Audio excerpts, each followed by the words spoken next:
Ray Dalio diisukan mundur sebagai penasehat Danantara karena mengetahui meritokra dan nepotisme di BUMN yang syarat dengan orang-orang Jokowi yang sangat rentan dengan korupsi. Waduh, jelas ini pukulan sangat telak bagi Indonesia, dan jika KKN belum bisa diberantas, kita nggak perlu mimpi jadi negara maju.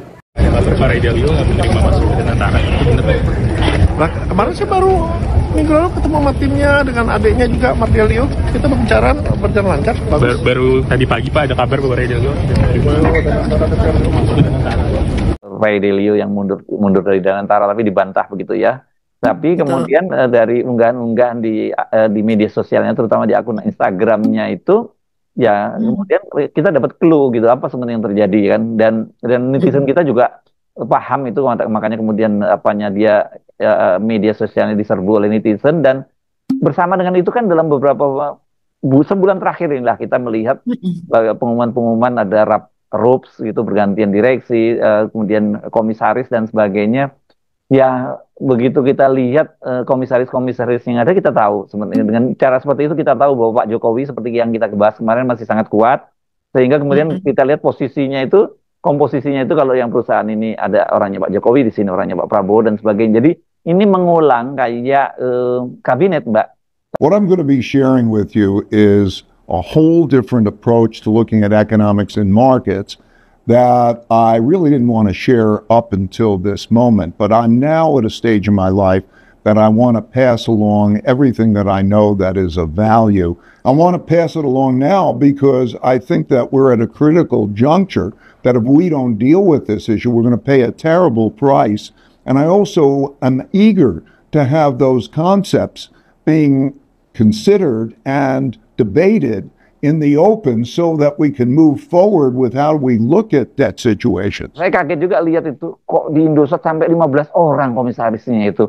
Untuk apa gitu? Saya nggak tahu direksinya berapa, tapi ya saya terkejut-kejut ada sebuah perusahaan komisaris sampai 15 orang. Apa kerjaannya? Kan kerjaan mereka ini kan nggak full time job ya Mbak Agi ya, kerja sebagai komisaris. Dan kemudian sampai banyak segitu, itu apa yang terjadi gitu. Ya, kita miris melihat itu ya Mas Hersu ya. Jadi memang ini luar biasa bancaannya, dan orang-orangnya Pak Jokowi ya masih bertebaran di sana sini, apalagi kemudian ipar sepupu dari Pak Jokowi menjadi komisaris utama lagi ya di PT Semen Indonesia. Ini salah satu juga nih ya. BUMN yang besar di Indonesia. Jadi ya memang bagi-bagi inilah. Nah, ini kemudian yang banyak muncul Mas Hersu. Karena sebelumnya pembagian ini kan juga sudah sering kan dilakukan dari mulai Grace Natali, misalnya Grace Natali masuk ke main ID, Mineral Indonesia ID begitu kan. Ini apa gitu, kompetensinya itu di mana? Nah, belum lagi yang lain-lain, belum lagi yang rangkap jabatan itu seperti disebutkan Mas Hersu. Jadi mereka ini kan rangkap jabatan ada di pemerintahan, tapi kemudian jadi antara regulator dan kemudian istilahnya yang di antara si regulator dan kemudian yang diaturnya, pengatur dan pengaturnya itu yang sama begitu kan. Ya ibaratnya seperti Danantara yang seharusnya bisa KPK ada di luar melihat Danantara itu seperti apa, tapi ternyata Danantara juga dimasukkan ke dalam struktur, saya lupa di pengawas atau KPK dimasukkan dalam Danantara maksudnya KPK ya. dimasukkan dalam Danantara. Ini kan lucu melihatnya gitu. Guys, tunggu. Ada kabar fresh from the oven. Baru diumumkan, sudah mundur. Ray Dalio, miliarder sekaligus pendiri hedge fund terbesar di dunia, batal gabung ke Sovereign Wealth Fund baru Indonesia Danantara. Kenapa? Hanya 2 bulan setelah diumumkan sebagai penasehat kehormatan Danantara, Ray Dalio mundur diam-diam. Alasannya belum jelas, tapi ini jelas bikin kaget karena kehadiran Ray Dalio digadang-gadang bisa menaikkan pamor Danantara di mata investor global. SWF ini sebenarnya bagian dari strategi Presiden Prabowo untuk menggairahkan ekonomi lewat pengelolaan BUMN dan dividen bernilai miliaran dolar. Tapi sejak awalnya sudah muncul kekhawatiran soal transparansi dan arah strategisnya. Lebih mengejutkannya lagi, Danantara ternyata belum pernah resmi menunjuk Ray Dalio, tapi baru sebatas pembicaraan lisan. Bahkan penasihat lain pun mengaku belum menerima surat resmi. Pasar pun bereaksi, IHSG pun bergejolak saat isu ini memanas. Meski begitu, Danantara tetap bergerak mereka baru saja sepakat dengan Qatar untuk menggalang dana 4 miliar US dollar dan menjalin kemitraan investasi dengan Tiongkok. Jadi, menurut kamu, mundurnya Ray Dalio ini tanda bahaya atau justru ujian awal yang bahkan bikin Danantara makin solid ke depannya? Coba komen yuk!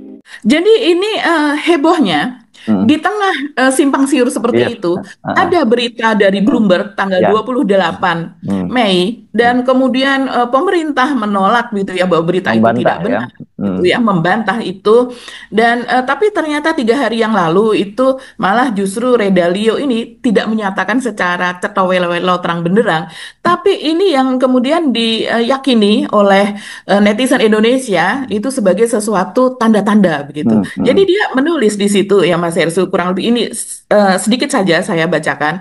It is unacceptable to use your personal influence to help someone get a job because doing so undermines the meritocracy. Ini That is not understood, that needs to be understood, and I want to make it understood by passing it along and having the exchanges with you and others, other professionals, other policy leaders, so that we can explore and understand that. I think everyone would be better off if what I was using to help me in my career in the past could be better understood by everybody, because I think we will get better policies out. It is an insidious form of corruption and it must not be tolerated.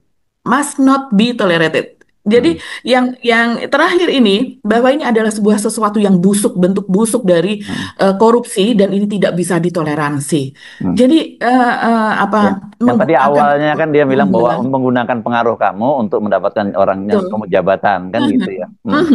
Ini sepertinya mengarah ke situ begitu, mengarah terhadap kebijakan-kebijakan Prabowo belakang ini yang patut dicurigai itu masih sangat dipengaruhi oleh Jokowi begitu. Usai diisukan mundur dari Danantara, Ray Dalio sindir nepotisme dalam rekrutmen kerja. Di tengah isu pengunduran diri Ray Dalio dari posisi Dewan Penasehat Badan Pengelola Investasi Daya Anggota Nusantara atau Danantara, investor senior asal Amerika Serikat, mengunggah foto yang menarik perhatian publik. Lewat unggahan terbarunya di Instagram, Dalio menyoroti pentingnya menjaga meritokrasi dalam proses rekrutmen kerja. Pendiri Bridgewater itu menegaskan bahwa penggunaan koneksi pribadi dalam proses rekrutmen merupakan bentuk korupsi yang membahayakan banyak pihak. Menurut Dalio, tindakan seperti itu tidak hanya merugikan pelamar kerja karena menunjukkan bahwa mereka tidak lolos berdasarkan kemampuan, tetapi juga melemahkan otoritas pihak rekrut. Tak kalah penting, hal itu kala Ray juga mencoreng integritas pemberi rekomendasi. Meski tidak secara gamblang ditunjukkan untuk siapa, namun isi unggahan tersebut menjadi sorotan publik. Banyak yang menduga sikap Ray Dalio yang menolak keras praktik nepotisme menggambarkan kondisi yang terjadi di Indonesia yang diduga membuat ia mundur dari jabatannya. Namun, Chief Executive Officer Danantara Rosan Roslani sendiri telah membantah kabar Ray Dalio mundur dari jajaran Dewan Penasehat. Ia memastikan sejauh ini pihaknya masih menghubungi baik dengan pihak Ray Dalio. Rosa juga memastikan bahwa struktur pengurus Danantara disusun berdasarkan prinsip meritokrasi, bukan hasil campur tangan atau titipan orang tertentu, termasuk Presiden Prabowo Subianto.